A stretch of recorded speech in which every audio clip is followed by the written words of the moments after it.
രാഹുൽ മാങ്കൂട്ടത്തിൽ MLA-ക്ക് ഇന്ന് നിർണായക ദിവസമാണ്.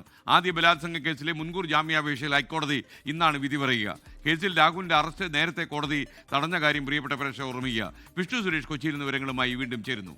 പറയൂ വിഷ്ണു.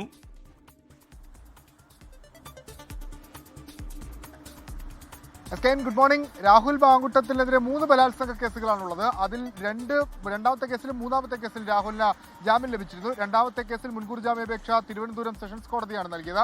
മൂന്നാമത്തെ കേസിൽ രാഹുലിനെ അറസ്റ്റ് ചെയ്തതിന് പിന്നാലെ തിരുവല്ല കോടതിയും ജാമ്യ അപേക്ഷ അംഗീകരിച്ചിരുന്നു. രാഹുലിന് ജാമ്യം ലഭിച്ചു. രാഹുലിന് പുറത്തിറങ്ങിയിരുന്നു. ആദ്യത്തെ കേസിൽ മുൻകൂർ ജാമ്യാപേക്ഷ രാഹുൽ നൽകിയതിന് പിന്നാലെ ഹൈക്കോടതി രാഹുലിന്റെ അറസ്റ്റ് തടഞ്ഞു. അതിൽ രാഹുലിനെയും അതോടൊപ്പം തന്നെ അതിജീവിതയെയും പ്രോസിക്യൂഷനെയും വിശദമായി കേട്ടു. അതിജീവിതയും പ്രോസിക്യൂഷനും രാഹുലിന്റെ ജാമ്യാപേക്ഷയെ ശക്തമായി എതിർത്തു. രാഹുൽ പുറത്തിറങ്ങിയാൽ തന്റെ ജീവന് ഭീഷണിയുണ്ട് എന്നാണ് അതിജീവിത ഹൈക്കോടതിയിൽ പറഞ്ഞത്.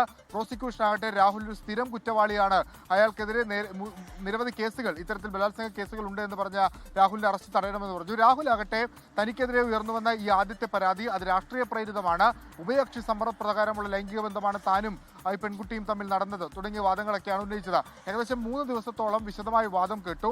ജസ്റ്റിസ് കൗസർ ഇടപ്പകത്തിന്റെ ബെഞ്ചാണ് രാഹുൽ മാങ്കൂട്ടത്തിന്റെ മുൻകൂർ ജാമ്യാപേക്ഷയിൽ ഇന്ന് വിധി പറയാൻ പോകുന്നത്. ഇന്ന് രാഹുലിന് നിർണായകമായ ദിവസമാണ്. ഒരുപക്ഷെ ജാമ്യം റദ്ദ് ചെയ്യപ്പെടുകയാണെങ്കിൽ അല്ലെങ്കിൽ ജാമ്യം ഇല്ല എങ്കിൽ രാഹുലിന്റെ അറസ്റ്റിലേക്ക് കടക്കും. ജാമ്യം ലഭിക്കുകയാണെങ്കിൽ പിന്നീട് രാഹുൽ സേഫാണ്. 3 കേസുകളിലും രാഹുലിന് ജാമ്യം ലഭിച്ചു. രാഹുൽ വീണ്ടും പുറത്തേക്ക് ഇറങ്ങി തുടങ്ങുമെന്നാണ് നമ്മൾ മനസ്സിലാകുന്നത്. ലോകത്തെവിടെയായാലും ഏത് സമയത്തും 24 വാർത്തകളും ഓഗ്മെന്റഡ് റിയാലിറ്റി പാക്കേജുകളും എക്സ്പ്ലെയിനറുകളും വിശദമായി കാണാൻ ഞങ്ങളുടെ യൂട്യൂബ് ചാനൽ നിങ്ങൾക്ക് സബ്സ്ക്രൈബ് ചെയ്യാം.